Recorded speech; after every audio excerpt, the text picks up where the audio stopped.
What is up, everybody? Turboverse here today. Today we're going to talk about Cyberpunk. We got 2 points of information we're going to bring out. So apparently Cyberpunk 27 has received a 43 gigabyte pre-launch patch that's coming on launch day. Wait, 43 pre-gigabyte patch, pre-launch patch on top of the one coming on launch day. So it's two different patches coming up. You know about the 43 gigabyte one right now. And also how this game is doing extremely well and is doing extremely well in review scores. So that's a great thing because it's like I was definitely looking forward to this game. I was hoping it's gonna do well because it's like a Western RPG and I love Western RPGs like Mass Effect, Skyrim, Fallout. That's a lot of great RPGs, Western RPGs. So I'm glad there's another Western RPG that follows that same notion of being a great game. So we're gonna talk about the Gigabyte patch first.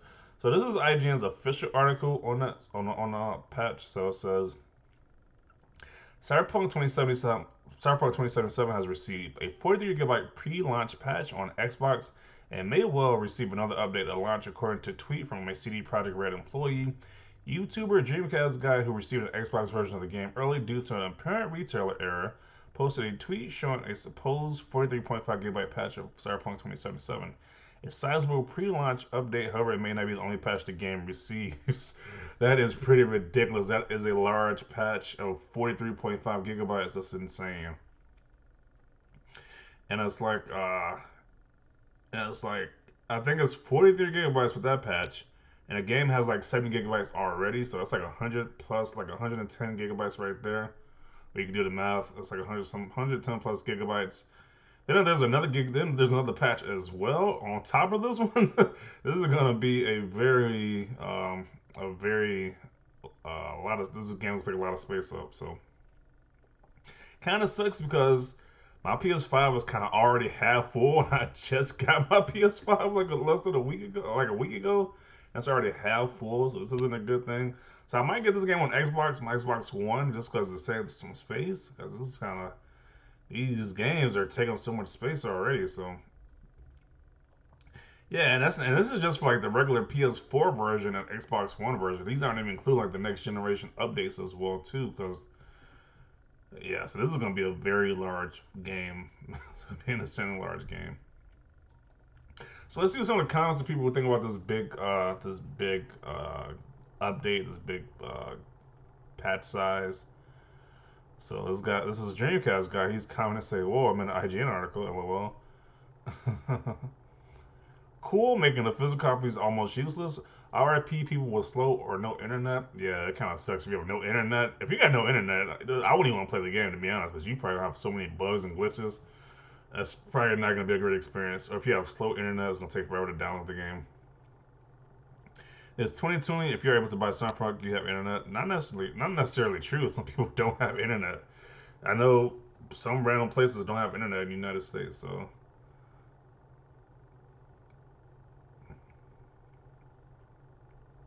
Warzone with patches of plus 30 gigabytes every month. Jeez, every month.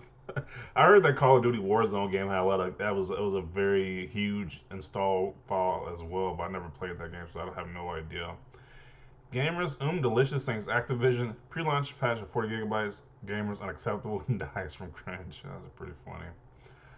Most games have a patch on launch, NBD. But 43 gigabytes, yeah, like you say right here, but 43 gigabytes update on launch seems extreme. I mean, the size of entire games, for real. Other games don't even take up that much space in its entirety. This is just a patch. Yeah, I don't know. I still got my. I don't know if I'm gonna get this on Xbox or PS4, PS5 because like I can get either option, but it's kind of like this takes up so much space. It's ridiculous. No patches replace data, not add data in every game as F in Call of Duty, LMAO. The majority of games don't do what Call of Duty does. Holy S total takes up nearly 80 gigabytes. Plus, CD Projekt Red and replacing the whole game, the F.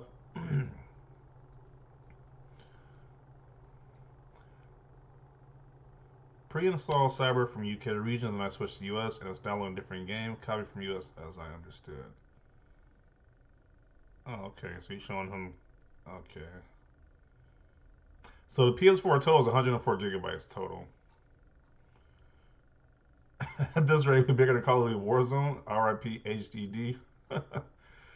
Yeah, so it's kind of crazy. This game has a pretty big install size. So now let's get to the good news with the reviews that it's been getting. So if you've been looking forward to this game, it's like it's going to be a must buy because the early reviews are pretty much VG247 gave it a 10, the Gamer gave it a 10, VGC gave it a 5 out of 5, Games Radar 5 out of 5, Windows Central a 5 out of 5 as well, RPG Site 9 a 9, Game Informer a 9, PC Games in a 9, IGN a 9. So pretty much overall pretty positive review scores. The only one I gave it like a average score is GamesBeat, but everyone else gave it overwhelmingly positive score. Um, so they have a Metacritic of 91 so far with 21 critics. So that's a pretty great score. That's a pretty great score for this game. So and it's like this is a game a lot of people are hyped for. I was kind of hyped for it as well. So I'm glad it's getting good scores. So I might pick it up day one because when you buy it day one, especially I'm gonna buy it from GameStop day one because they give you a $200 gift card as well when you buy it. So might as well. So I'm gonna buy it day one anyway. Might as well save some, get a gift card. So that's pretty cool. The Last of Us 2 better. Okay. Well, we're going to talk about The Last of Us 2 in a Cyberpunk 2077 a Cyberpunk 2077 post where I talk about The Last of Us 2. It makes no sense. It had better reviews because gaming journalism rewards games that act more like movies for some reason. Let's see. No 10 out of 10 game is perfect. That's not really what a 10 entails. It is possible for a game to be flawless. It is impossible. That's kind of true. No game is flawless, so it can't be literally a 10 out of 10. Um, what do you say? Well, those are really high reviews for a product produced under abusive sweatshop conditions. Guess it's not a bad time to mention that crunch. Again, with that crunch argument, that is such a bad argument because it's like these people got paid overtime. They weren't forced to do this. They got paid overtime. They got paid for their work. So, and it wasn't that long either. So it's kind of like people are kind of overblown this crunch situation. Considering crunch is an industry-wide problem, you should probably mention that every AAA game launch, especially Rockstar, this is every AAA game launch, especially Rockstar. So every game pretty much has crunch. It's like I don't think it's a big deal, especially if you're getting paid for it. It's not a big deal. What is it with GameSpot giving low scores to games as of late? They gave Miles Morales a 7 out of 10 to Age Calamity a 6 out of 10. It's called being honest and not falling for the hype. Yeah, I guess this is all opinion based. They can give it whatever they want to give it, to be honest. It's the all opinion based score. I thought the buggy game would be rated around 7 to 8. Looks like, wait, like as at another buggy game known as Days Gone, looks like bugs and glitches doesn't count as soon as the game doesn't come from Sony. You think there's like bias against Sony? Like, knock it off. This games is like are extremely buggy but really great games, like the Fallout series games. Those games are extremely great, but those games always have bugs at launch. So it's kind of like I think people make exceptions if the game is really good or not. Uh, it can have bugs because people are gonna play it regardless. GameSpot with the Sugar Honey Iced Tea reviews again, and you got the Will Smith pain meme. That's pretty funny. They played the game and don't agree with my opinion. Must be us then. GameSpot still trying to cut bamboos in Night City. Don't forget the passion for exaggerated swagger. PC Gamer, GameSpot, and GamesBeat literally exist to prevent games from getting 100 perfect, getting 800. That's pretty funny. GameSpot is always I went out. What did they give it again? Let me see. What did GameSpot give it? Because they keep talking about GameSpot. Oh, GameSpot gave it a 7. Like, I mean, that's not bad. 7 out of 10 isn't bad. It's still a good game.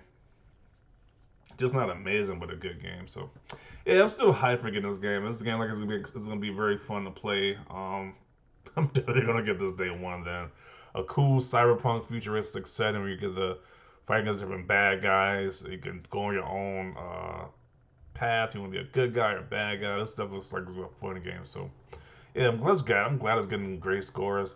But this install size is gonna be kind of a little concerning because my PS5 is almost done hard drive space.